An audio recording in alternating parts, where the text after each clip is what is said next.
Padahal kan chart cuma grafik naik turun tuh. Kenapa itu bisa mencerminkan siapa kita? Yang membuat grafik ini mencerminkan kita karena ada satu benda yang mengkoneksikan kita dengan chart ini. Yaitu apa? Kenapa sebuah chart yang cuma naik turun itu bisa menyebabkan kita marah, kita emosi, kita serakah, bahkan bikin kita nggak bisa tidur, nggak enak makan, karena ada satu benda, yaitu namanya uang. Oke, sekarang coba kita lihat, apa ini? Uang. Ini uang nilainya 100.000, karena ada uang yang nilainya 50.000, 10.000, ini uang yang nilainya 100.000. Apakah cuma itu? Jadi aku ingin tanya, untuk mendapatkan ini, apa yang kamu lakuin? Kenapa kamu kerja? Logikanya gitu ya, kamu kerja untuk dapat uang. Sederhananya begitu, tapi untuk memahami ini, kita coba flashback dulu ya, beberapa ribu tahun ke belakang. Tahun di mana belum ada yang namanya uang. Tapi yang namanya pekerjaan sudah ada belum? Misalnya kita hidup di satu kampung, ada pekerjaan, ada orang yang jadi petani, ada orang yang jadi nelayan, ada orang yang bikin batu bata, ada orang yang bikin pakaian. Banyak kan, satu kampung itu profesinya berbeda-beda kan. Contoh, seorang nelayan ketika dia sudah melaut, pulang membawa ikan. Dia kepingin bangun rumah. Terus kemudian dia datang ke tukang batu bata, bawa ikan. Pak, saya mau batu bata, saya punya ikan sekian. Bapak mau? Barter. Kalau seandainya tukang batu batanya itu memang membutuhkan ikan, maka terjadilah transaksi. Tapi kalau seandainya tukang batunya lagi nggak butuh ikan, dia lagi butuh pakaian. Jadi kamu gimana? Aku bawa ikan ke tukang pakaian. Pak, mau ikan saya butuh pakaian. Ini problem nggak? Problem kan? Makanya itu manusia itu membutuhkan solusi untuk memecahkan masalah ini nih. Aku butuh batu bata, tapi aku hanya punya ikan. Dan belum tentu batu batanya itu membutuhkan ikan. Jadi butuh bahasa yang diakui oleh semua profesi. Maka muncullah sejarah uang. Apakah uang itu langsung tahu-tahu uang, orang kepikiran uang? Enggak. Uang itu berevolusi. Mulai dari mencari sesuatu yang berharga, yang bisa dipakai untuk semuanya. Contohnya, dulu ingat garam pernah dijadiin sebagai istilahnya uang. Kayaknya garam nggak terlalu. Terus kemudian pindah ke apa? Emas. Emas diakui bisa untuk bahasa ini nih. Cuma emas punya kelemahan apa? Susah dibagi. Baginya gimana dong? Aku mau batu bata, padahal batu batanya harganya cuma seperempatnya. Motong emasnya memang kayak motong roti, enggak kan? Jadinya itu sulit. Makanya inilah justru kejeniusan orang, akhirnya muncullah yang namanya mata uang kertas yang bisa diterima oleh semua profesi. Ini ringan, bisa dibawa kemana-mana. Nilainya bisa bermacam-macam, mulai dari yang nilainya besar sampai nilainya paling kecil, supaya memudahkan ketika ada transaksi, nggak kebingungan. Ya makanya ada 50.000, ada 10.000, ada 5.000, ada 1.000, bahkan yang kecil 2.000, 500 pun ada, dulu 100 perak juga ada, 5 perak juga ada, semua berevolusi. Jadi, apa yang sebenarnya kita tukarkan dengan uang? Ketika uang ini muncul, ini dijadiin alat untuk transaksi. Misal, aku tukang servis nih. Kamu punya alat elektronik yang rusak nih. Karena kamu nggak bisa betulin, kamu cari tukang servis. Dapatlah nomor aku, kamu hubungi aku. Mr. Rob, saya mesin cucinya rusak, bisa betulin? Oke, aku datang nih ke rumahmu. Aku cek-cek, oh rusaknya di sini aku betulin. Jadi, setelah itu kamu akan kasih saya uang. Jadi uang ini apa? Apakah sekedar 100.000? Uang ini adalah bukti bahwa seseorang pernah menukarkan sebagian kehidupannya untuk memberikan nilai kepada orang lain. Aku datang ke tempatmu, mengorbankan waktuku, mengorbankan keahlianku untuk problem solving, dan memberikan nilai tambah buat kamu, akhirnya mesin cucinya bisa dipakai kembali. Jadi, aku terima uang ini. Ini adalah bukti bahwa aku pernah memberikan nilai kepada kamu. Dan ini adalah sebagian hidup yang pernah aku berikan kepada kamu. Ada contoh, seorang karyawan buruh pabrik misalnya. Dia kerja sebulan. Kemudian ketika di akhir bulan, ini adalah gaji selama sebulan. Apakah ini sekedar uang yang nilainya misalnya UMR 5 juta? Enggak. Selama ini orang pasti, ini adalah upahku. Aku dapat gaji, ini adalah upahku. Tapi sebenarnya ini adalah bukti bahwa aku memberikan hidupku, memberikan nilai kepada perusahaan, dan ini adalah buktinya. Beda nggak sekarang?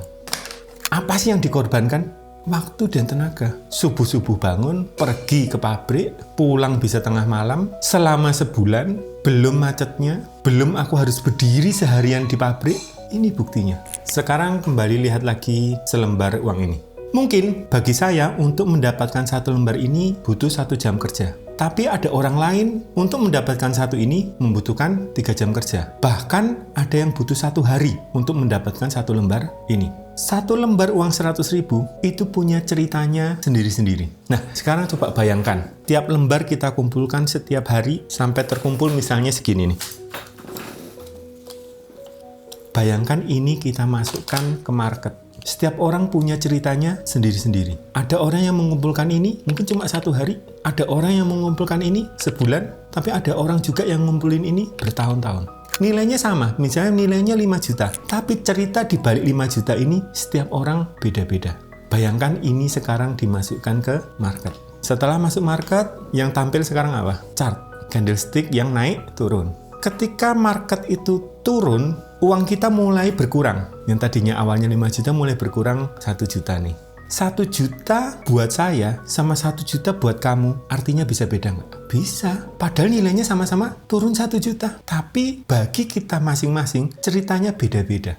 Ketika turun 1 juta kan floating loss ya. Ada orang yang tenang-tenang aja tuh. Tapi ada orang yang panik. Sekarang udah bisa bedain belum? Kenapa orang itu panik dengan orang itu tenang-tenang aja? Buat orang yang memasukkan ini di market dan dia cuma butuh 1 jam untuk dapetin uang ini, maka ketika dia floating loss, dia panik nggak? Enggak. Tapi buat mereka yang ngumpulin 5 juta 5 tahun, 5 tahun itu perjuangan loh. Rela untuk makan seadanya, menunda jalan-jalan, hemat, demi mengumpulkan modal untuk nanti aku trading nih. Ketika orang itu yang punya perjuangan 5 tahun untuk ngumpulin modal, masuk market dan floating loss 1 juta, itu rasanya bisa bikin orang itu panik. Karena sebagian kehidupan dia terancam untuk hilang. Kita mungkin nggak cuma lihat 5 juta aja, tapi otak bawah sadar kita, dia yang ngerti perjuangan untuk ngumpulin 5 juta ini. Karena ini alam bawah sadar. Mungkin orang itu nggak inget perjuangan 5 juta itu apa aja, tapi otak kita bawah sadarnya itu inget perjuangan lemburnya, perjuangan berangkat pagi pulang malam, menyisihkan uang. Otak kita itu nyimpen. Jadi ketika di market floating loss, otak kita merasa terancam karena sebagian kehidupan dia bakal diambil oleh market. Itu yang bikin orang panik. Awalnya dia sudah buat trading plan, ada TP, ada SL. Ketika market itu merah, turun, hampir menyentuh SL, otak kita tuh langsung terancam. Karena kalau SL terjemput, berarti uang itu benar-benar hilang. Otak itu merasa bahwa kehidupannya yang sudah dikorbankan itu ikut hilang. Makanya otaknya tuh panik. Akhirnya orang bisa nurunin SL-nya. Takut uangnya diambil market. Untuk menyelamatkan supaya nggak jadi hilang, diturunin SL-nya. Dengan harapan rebound.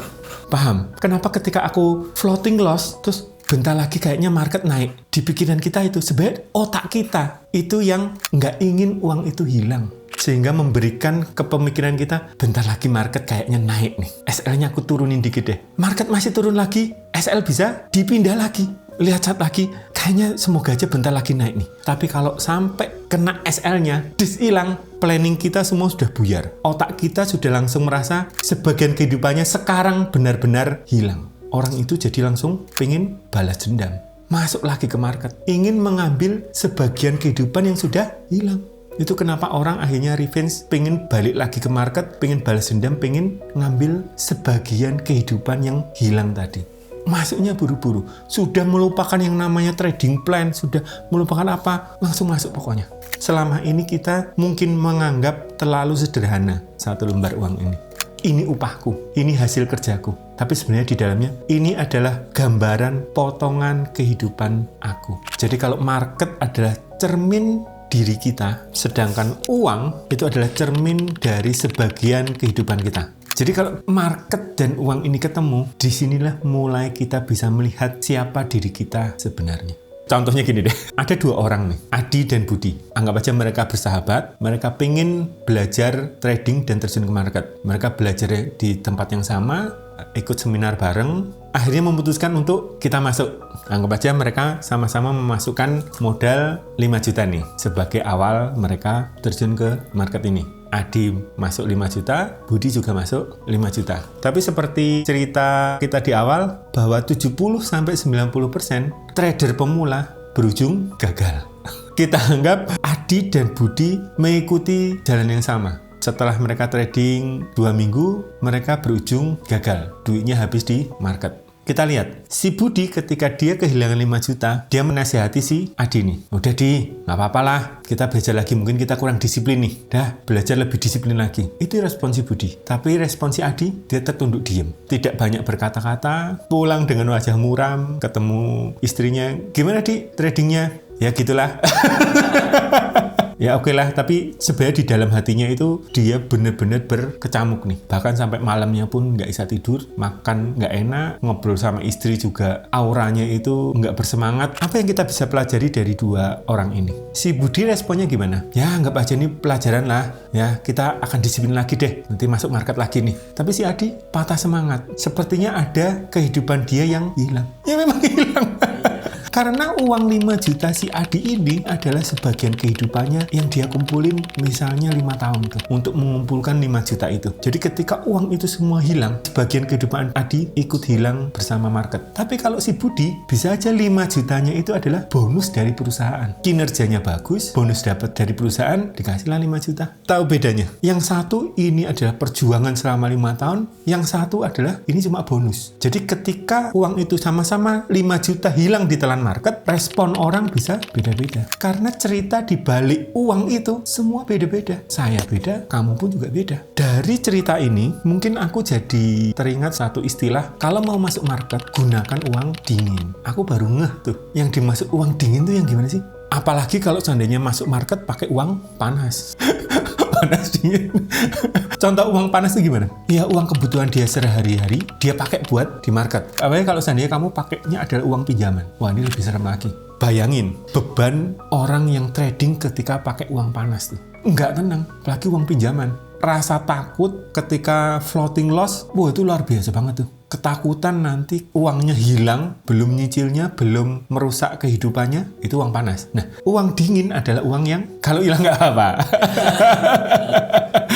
Yang tidak berpengaruh kehidupan. Ya, tapi banyak orang yang berpikir uang dingin adalah ya uang yang nggak kepake lah, uang yang kita sisihkan. Kalau kita bisa menyisihkan, bisa dibilang itu uang dingin. Nggak salah, tapi juga nggak 100% betul. Karena dimaksud uang dingin itu adalah uang yang dingin secara psikologi. Saya nggak cerita bagaimana mendapatkan uang ini, setiap orang pasti bisa. Artinya, uang dingin itu adalah yang tadi, bukan uang panas, bukan uang kebutuhan sehari-hari. Ini adalah uang yang berhasil disisihkan. Tetapi disisihkan juga belum tentu dia dingin secara psikologis. Ngetesnya gimana?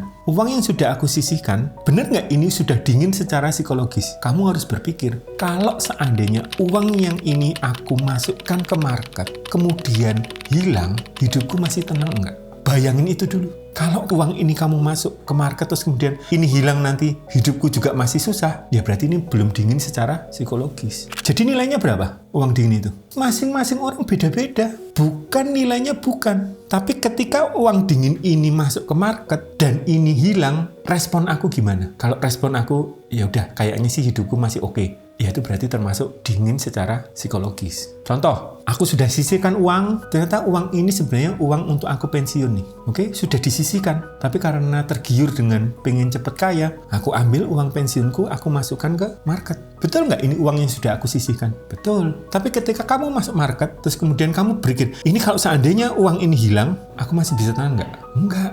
Karena ini adalah uang yang sudah aku siapkan untuk masa pensiunku. Entah itu uang pensiun, entah itu tabungan anak, entah itu dana darurat. Kalau itu kalian masukkan ke market, belum tentu itu dingin secara psikologis. Kamu sendiri yang akan tahu, ini benar-benar dingin secara psikologis enggak? Kalau seandainya uang ini hilang. Itu dulu, karena selama ini kita trading itu lupa. Pengennya itu dapat uang, pengennya itu profit, tapi nggak siap kalau ini hilang. Jadi kapan orang siap masuk ke market? Tergantung setiap orang, termasuk nilainya. Entah itu mau 1 juta, 2 juta, 5 juta, 10 juta. Yang tahu adalah orang itu sendiri. Cara ngeceknya tadi ya, uang dingin itu bukan berarti uang yang nggak berarti, bukan. Uang dingin itu adalah uang yang resikonya tidak membuat kehidupanmu ikut dipertaruhkan.